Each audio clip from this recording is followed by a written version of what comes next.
Why did Jesus repeat the language of blessing 9 times in the opening of the Sermon on the Mount? Behind these famous declarations stands the Aramaic word of Toobai, blessedness far deeper than simply being happy or fortunate. In Matthew 5, each repetition reveals something different. Today, we uncover all 9, one by one, until a hidden spiritual pattern begins to emerge. Before we enter the first blessing, we need to understand Tooba, because without this foundation, it is easy to read the Beatitudes, as though Jesus were simply promising rewards to 9 categories of people. In the Syriac-Aramaic tradition of Matthew 5, the Beatitudes are introduced by forms related to Tooba, belonging to the same semantic world, often represented more simply in modern discussions as Tooba. Idea reaches beyond our casual use of the English word happy. Think, instead of blessedness, goodness, flourishing, deep, well beyond the condition of a life,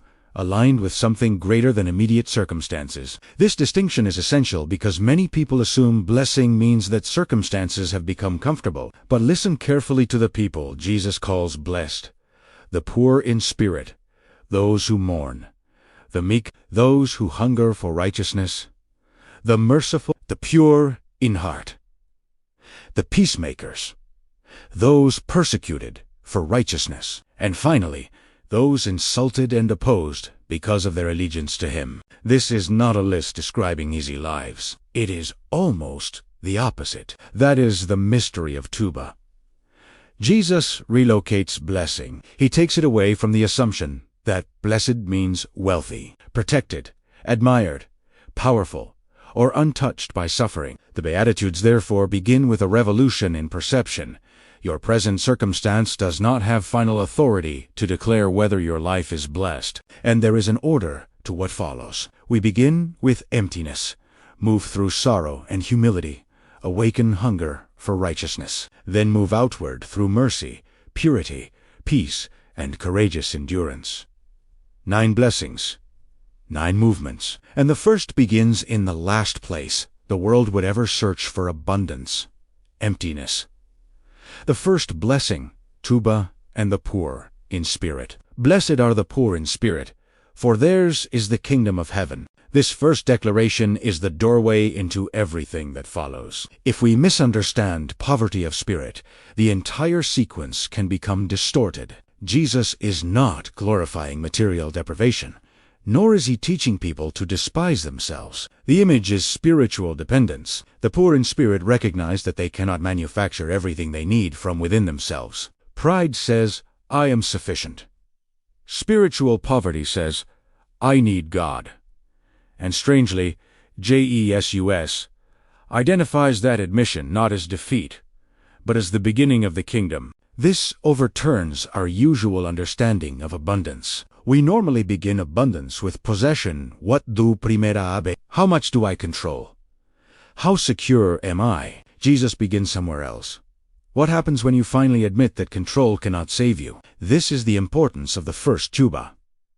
Before the heart can receive, it must recognize its need. A cup that believes it is already full asks for nothing. A person convinced of complete self-sufficiency leaves no room for grace, instruction, correction, or transformation. That is why this blessing comes first. Tonight, consider where you have been exhorting yourself trying to appear completely strong. Perhaps the doorway is not another demonstration of control. Perhaps it is the humility to say, "God, I need your wisdom here." And notice the promise. Jesus does not speak only about a distant reward. Theirs is the kingdom of heaven.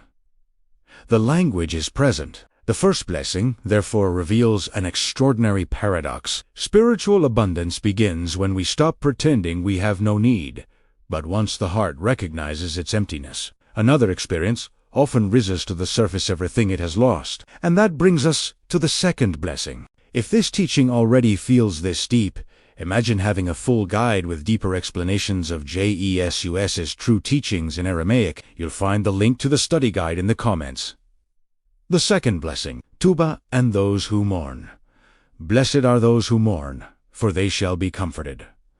At first, this sounds almost impossible. How can mourning and blessing occupy the same sentence? Yet Jesus does not say that grief itself is pleasant. He reveals that sorrow does not place someone outside the reach of divine comfort. This blessing matters because spiritual teaching can sometimes tempt people to hide pain. They believe faith requires constant strength, constant positivity, constant certainty, but the Beatitudes make room for tears almost immediately. The first blessing, admitted need. The second allows the heart to feel what that need, loss, or brokenness has cost. There is courage in this.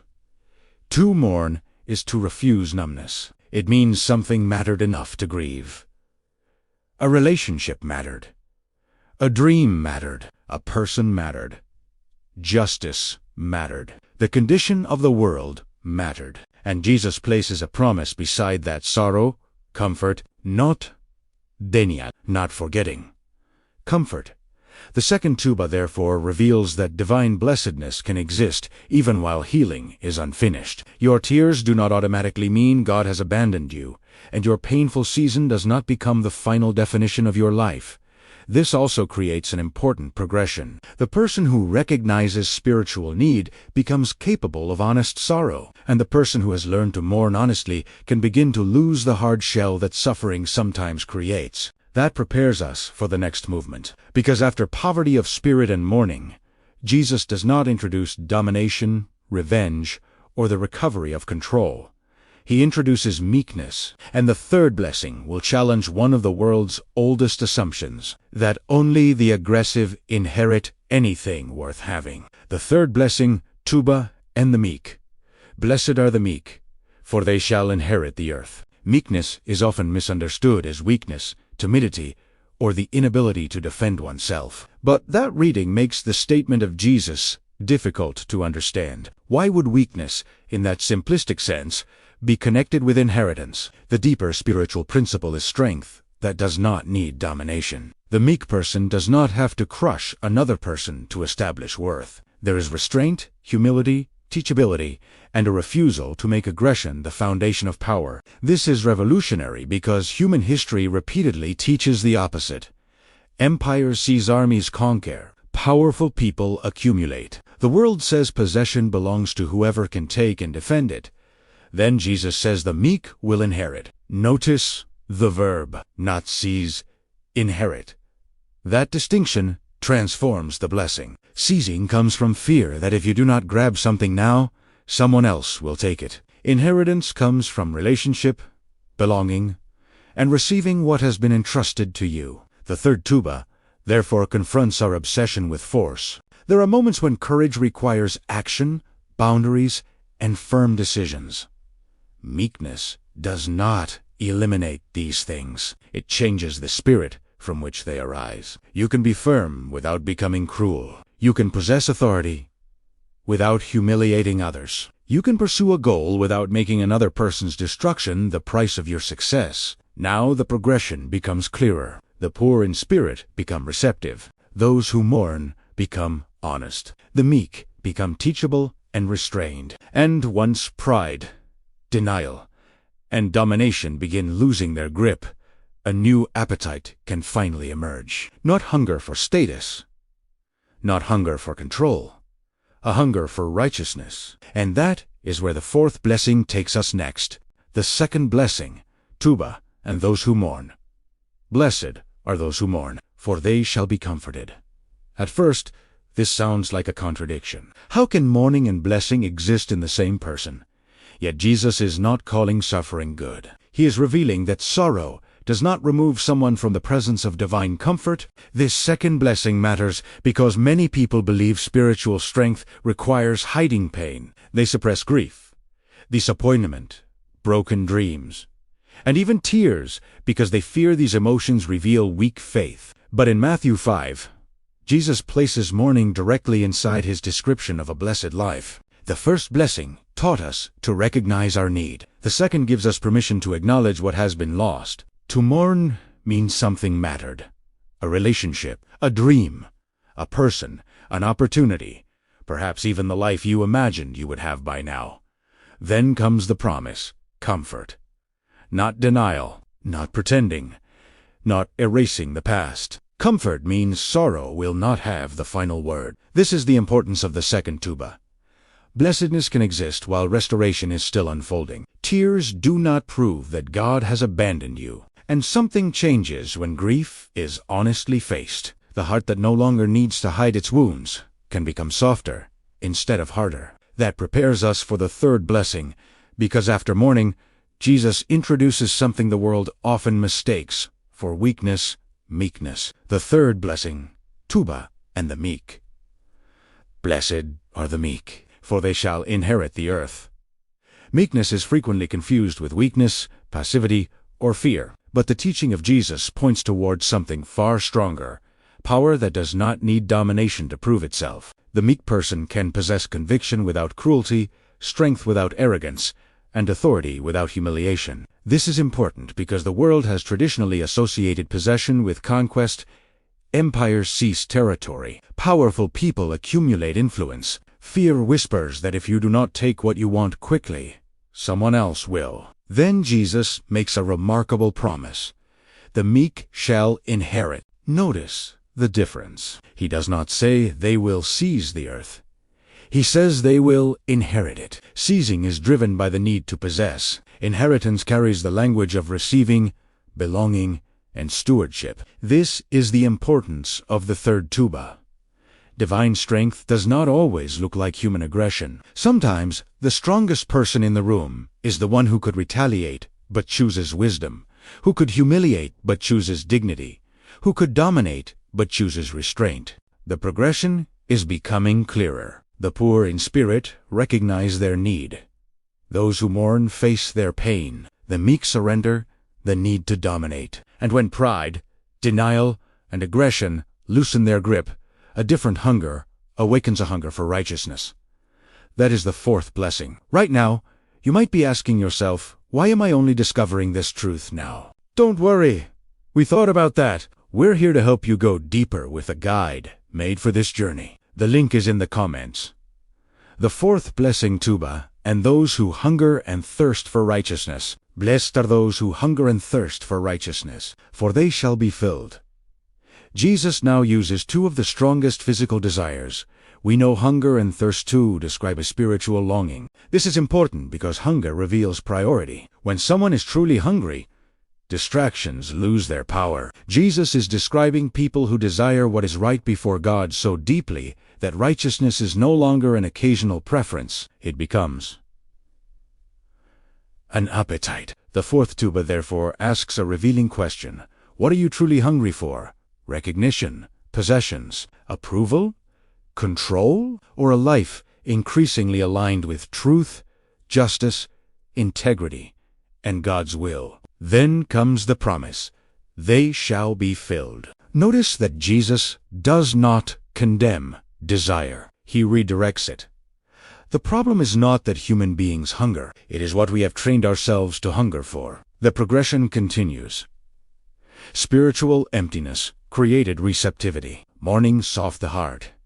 Meekness surrendered domination. Now righteousness gives that transformed heart a direction. But what happens when righteousness encounters someone who has failed? The fifth blessing answers with an unexpected word. Mercy. The fifth blessing, Tooba, and the merciful. Blessed are the merciful, for they shall receive mercy.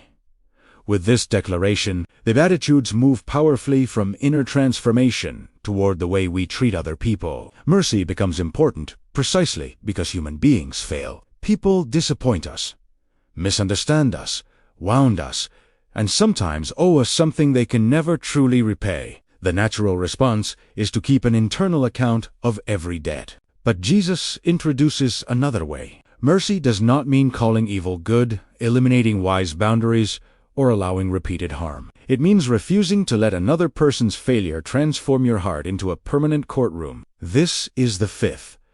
Tooba, the blessed person does not merely receive grace, but begins to extend it. And notice the promise. They shall receive mercy.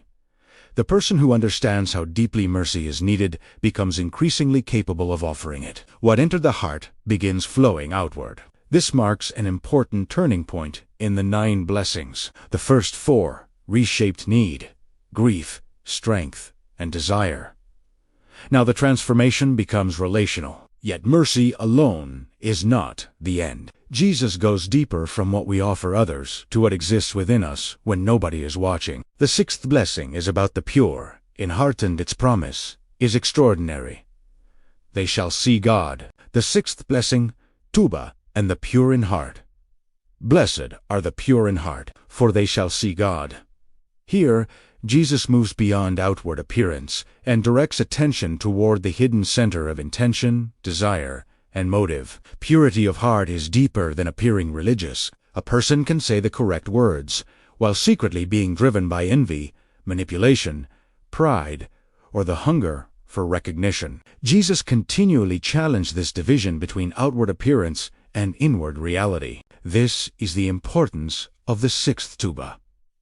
Purity brings the inner and outer life toward integrity. What you show others and what you cultivate privately no longer need to belong to two different worlds. Then comes one of the most extraordinary promises in the Beatitudes. They shall see God. This does not have to mean physical sight. Throughout Scripture, seeing can carry the sense of recognition and perception. A heart crowded by competing motives can overlook what a clearer heart begins to recognize. The sequence is becoming increasingly profound. Mercy changed how we respond to human weakness. Purity now changes how we perceive, and when the heart sees differently, it begins to act differently in conflict. That leads directly to the seventh blessing. The peacemakers. The seventh blessing, Tooba, and the peacemakers. Blessed are the peacemakers, for they shall be called children of God.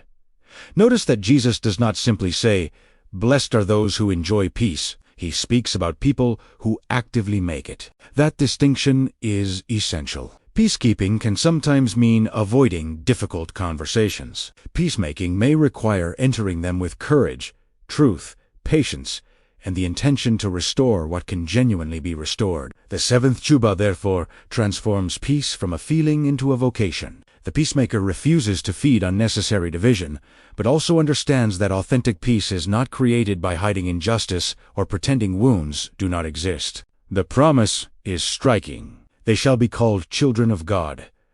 Their behavior reveals something about the one they belong to. They carry reconciliation into places where resentment would otherwise multiply. Look at how far the Beatitudes have brought us.